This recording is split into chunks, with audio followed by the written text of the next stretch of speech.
जय हिंद दोस्तों। आपने देखा होगा कि जब हम दौड़ते हैं तो दौड़ते समय ना हमें बहुत ही तेज गर्मी महसूस होती है और गर्मी तो महसूस होती है, हम तेज तेज श्वसन भी करते हैं। आखिर ऐसा क्यों होता है? दौड़ने पर हमारे शरीर में ऐसी क्या क्रिया होती है जिसके कारण हमें बहुत तेजी गर्मी लगती है और हम तेज तेज श्वसन करते हैं? आज इस वीडियो में हम सारी चीजें एकदम इजी वे में आराम से डिस्कस करेंगे।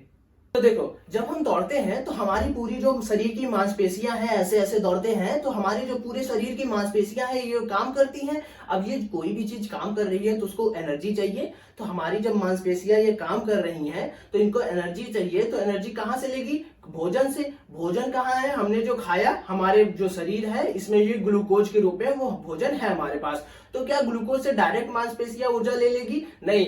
ये जो ग्लूकोज है ना, इसको अगर एनर्जी में बनना है तो इसको ऑक्सीजन की जरूरत है। जब ये ग्लूकोज हमारा ऑक्सीजन से क्रिया करेगा तब जाके रिएक्शन होगा और बनेगा एनर्जी, साथ में बनेगा कार्बन डाइऑक्साइड एंड साथ में बनेगा हीट। तो अब ये जो ग्लूकोज है हमारी बॉडी में, इसको ऊर्जा बनना है तो ऑक्सीजन हम ले ही रहे हैं, ऐसे सांस लेते हैं तो अब ग्लूकोज है हमारे बॉडी में, ऑक्सीजन आया, दोनों ने रिएक्शन किया और बन गया एनर्जी, हीट बन गया और कार्बन डाइऑक्साइड बन गया। तो जो एनर्जी बना वो हमारी मांसपेशियां ले लेती हैं दौड़ते समय, तो एनर्जी मिल गया इनको। अब एक चीज और बना, कार्बन डाइऑक्साइड, जो हम ऐसे छोड़ देते हैं, ऑक्सीजन लेते हैं तो कार्बन डाइऑक्साइड छोड़ देते हैं। एंड दूसरा चीज हीट। तो जब हम दौड़ते हैं हमें गर्मी क्यों लगता है? क्योंकि जब हम एनर्जी बना रहे थे उसके साथ हीट भी बनता है। तो दौड़ते समय जो हमारा बॉडी होता है ये इसीलिए इसमें गर्मी महसूस होता है हमें।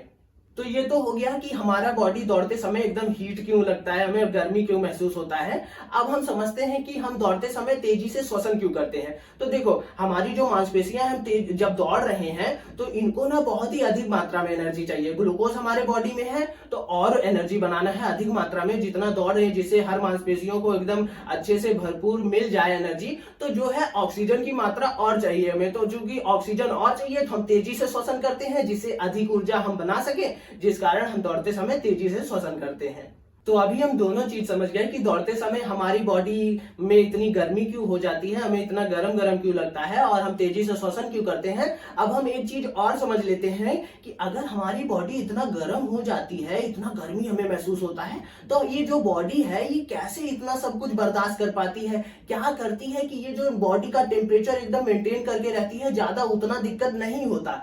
तो देखो, आपको पता होगी जब हम दौड़ते हैं तो हमारे बॉडी से पसीना भी निकलता है। तो जब ये पसीना हमारे बॉडी से निकलता है, अगर आप मेरे को काफी वीडियो से फॉलो कर रहे हो तो हम लोग काफी भी बात कर चुके हैं इवेपोरेशन यानी वाष्पीकरण पर, कि जब पानी बाहर निकलता है तो हवा के संपर्क में आता है तो वो वाष्पीकृत होता है, जिसके कारण शरीर से जाता है तो शरीर को ठंडा महसूस होता है। तो यही जब पसीना बाहर निकला तो फिर अब इसको वाष्पीकरण होना है इसका, तो वाष्पीकरण होता है जिसके कारण थोड़ा हमारा गर्मी लेके उड़ जाता है और हमारा शरीर थोड़ा ठंडा होता है, जिसके कारण हमारे बॉडी का जो टेम्परेचर है ये मेंटेन रहता है।